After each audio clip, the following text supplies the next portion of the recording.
gets it. So this is my first chain I've ever had a square file on. Can you believe that? This thing is eating wood. Granted, I touched the rakers a little bit. I'm a firm believer in brand new chain, first thing you got to do is touch those rakers. And honestly, give it a good hand file, because brand new chain, before it was put all into links, was just floating around in boxes banging against each other, and it's not as sharp and as perfect as you think it is.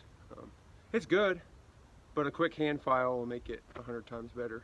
There's been a couple guys, Trees, guilty of treason, did an alright test on it.